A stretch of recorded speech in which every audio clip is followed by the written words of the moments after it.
અમદાવાદના નાના ચિલોડા વિસ્તારમાં સોમેશ્વર મહાદેવનું ખૂબ જ સુંદર મંદિર આવેલું છે. સમગ્ર વિસ્તારના લોકોને આ મંદિર પર ખૂબ જ શ્રદ્ધા અને આસ્થા છે.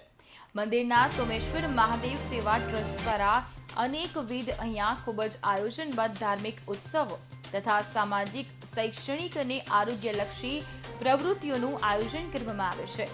સોમેશ્વર મહાદેવના મંદિરે શ્રાવણ માસમાં ખાસ મહત્વ રહેલું છે. શ્રાવણ મહિનામાં મંદિરમાં પૂજા અર્ચન કરવા અને દર્શનાર્થે મોટી સંખ્યામાં ભક્તોનો પ્રવાહ શરૂ રહેવાશે. આ સાથે જ હર હર મહાદેવના નાદથી મંદિર ગુંજી ઉઠતું હોય છે.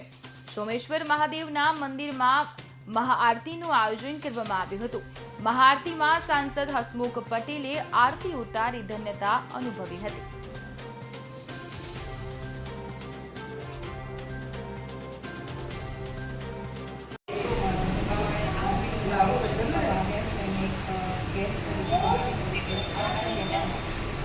આવતીકાલથી આપણા સૌના આરાધ્ય દેવાથી મહાદેવના પવિત્ર શ્રાવણ માસની શરૂઆત થઈ રહી છે.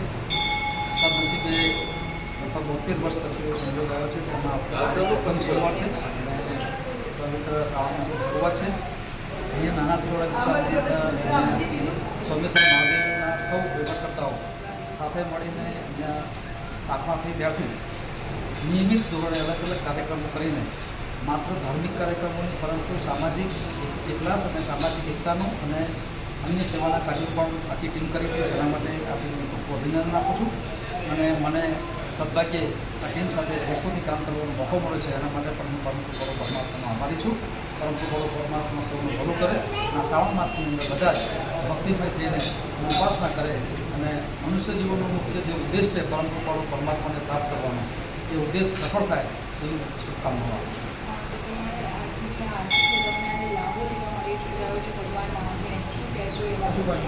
મારા માટે તો સૌભાગ્યની બાબત છે કે આ મિત્રો જ્યારે બી આ પ્રકારની નાની મોટી પૂજા હોય અથવા આરતી હોય ત્યારે અમને આમંત્રણ આપતા હોય છે અને આ એમના અમે પરિવારના હિસ્સાની જેમ અમે લોકો બધા સાથે જોડાયેલા છીએ અને મારા માટે સૌભાગ્ય છે કે આજે અમાસના પવિત્ર દિવસે અને જેમ કે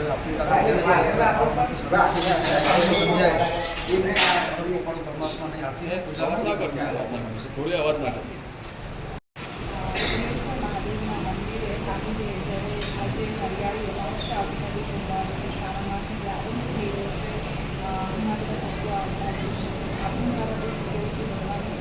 આમ તો અમારા વિસ્તારની અંદર સોમેશ્વર મહાદેવ મંદિરની સ્થાપના 2016ની અંદર એક નાના પીપળાના વૃક્ષ અને ઓટલાથી શરૂઆત કરેલી.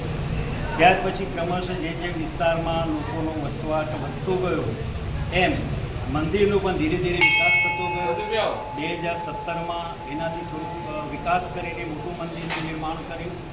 2018ની અંદર અમારા વિસ્તારની સોમેશ્વર મહાદેવ સેવા ટ્રસ્ટની રચના કરવામાં આવી, જેમના પ્રમુખ તરીકે અમારા હિતેશભાઈ અને એ સૌ મિત્રોએ સાથે મળી અને આ મંદિરના વિકાસની અંદર હર હંમેશા સક્રિય રહી અને આજે પણ એક સુંદર મંદિરનો વિકાસ થયો છે.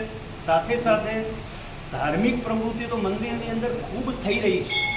એમાં પવિત્ર શ્રાવણ માસે પૂજન અર્ચન એના પહેલા દિવસથી શરૂ કરી અને છેલ્લા દિવસ સુધી સંપૂર્ણ જે પૂજન અર્ચન અમારા ભૂદેવો દ્વારા અને દ્વારા અહીંયા થઈ રહી છે. સાથે સાથે મંદિરની અન્ય ધાર્મિક સામાજિક પ્રવૃત્તિઓ જેવી કે RSSની પ્રવૃત્તિ છે, બાળકોની કરાટેની પ્રવૃત્તિ છે, અમારી જીવદયાની પ્રવૃત્તિ પણ અહીંયા ચાલે છે. સતત પક્ષીઓને ચણ નાખવું, કૂતરાઓ માટે સતત લાડુનું આયોજન દર સોમવારે થાય છે પવિત્ર શ્રાવણ માસની અંદર.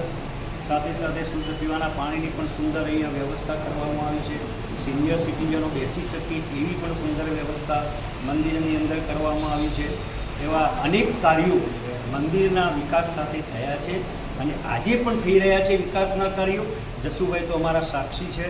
વર્ષોથી જ્યારથી સ્થાપના થઈ ત્યાંથી એ અહીંયા હર હંમેશા ભોળાનાથના દર્શને આવે છે. અને આ મેં જ્યારે એમને વાત કરી કે આ 72 વર્ષે એવો યોગ બન્યો છે કે જે 5 પવિત્ર શ્રાવણ માસના 5 સોમવાર આપણને જે મળ્યા છે અને 5 સોમવારમાં આરતી યજમાનો દ્વારા સુંદર રીતે થાય છે. એવું કાર્ય સુંદર થઈ રહ્યું છે. અમારા વિસ્તારના સૌ દાતાશ્રીઓ દ્વારા સૌ અમારા દરેક જ્ઞાતિના દરેક લોકો સાથે મળી અમે આ વિસ્તારમાં એક જીવદયા મિત્ર મંડળની રચના કરી છે, જેની અંદર 218 અમે સભ્યો અત્યારે નોંધાયેલા છે. દરેક સભ્ય દર વર્ષે 11,000 રૂપિયાનું માતરદાન અબોલા જીવો માટે એ અર્પણ કરે છે અને દર વર્ષે અમે 35 લાખ રૂપિયાના ટાર્ગેટ સાથે આજુબાજુની તમામ જે જરૂરિયાતમંદ ગૌશાળાઓ અને પાંજરાપોળોમાં ગૌ માતાને જાતે પ્રત્યક્ષ જઈને અને જાતે પાપડી છે, સાગરદાન છે, ગોળ છે, અમારા સૌ મિત્રો બધા સાથે જઈને મહેનત કરીને અને ગૌ માતાને આહાર અર્પણ કરીએ છીએ. એ મોટામાં મોટી પ્રવૃત્તિ અમારી જીવદયાની ચાલી રહી છે. એમાં સૌ મિત્રોનો, આખા વિસ્તારના સર્વ મિત્રોનો અમને ખૂબ સાથ અને સહકાર છે અને ખૂબ સારી પ્રવૃત્તિ ચાલી રહી છે. આ ત્રીજા વર્ષમાં અમે મંગલ પ્રવેશ કર્યો છે. સ્થાપના કરી હતી અને એમાં જે મુખ્યમંત્રી સાહેબ છે અત્યારે આપણા, એમને નાગદેવતાની સ્થાપના એમણે જ કરી હતી.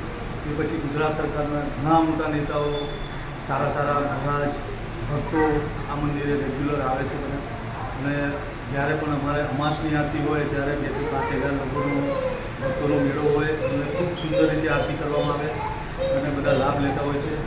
અને અમે આ મંદિરે એટલી બધી સારી પ્રવૃત્તિઓ કરીએ છીએ જેવી કે સવારમાં યોગ ક્લાસીસ ચાલે છે 50 થી વધારે બહેનોના, ભાઈઓના. એ પછી આવે છે સાકર ચાલે છે, મેડિકલના કેમ્પ રેગ્યુલર ચાલે છે, ફ્રી કેમ્પ કરીએ છીએ. અમે જીવદયાનું જે કામ કરીએ છીએ એ ખૂબ મોટું કામ કરીએ છીએ અને દર મહિનાનું લગભગ 1 લાખથી વધારે ચણથી માંડીને લાડુ બનાવીએ પશુ પક્ષીઓના અને ખવડાવીએ છીએ. બીજું અમારા સર્કલના ટ્રસ્ટી મંડળના સભ્યોનું અને બધા વિસ્તારના આગેવાનોનું એક મંડળ ચાલે છે જીવદયાનું. એની અંદર દર મહિનાના 2 થી 2.5 લાખ રૂપિયાના અપંગ પશુઓ હોય, બીજા બધા ગાયો છે, એમનામાં દવાઓ છે, એ બધી અમે પૂરી પાડીએ છીએ. અમે કોઈની પાસેથી કોઈ ડોનેશન લેતા નથી, પરંતુ આ સેવાનું કાર્ય તમામ ચિલોડાના લોકો ભેગા થઈને અમે કરીએ છીએ. આ મંદિરે દરેક ધાર્મિક પ્રસંગો ખૂબ ધામધૂમથી ઉજવાય છે.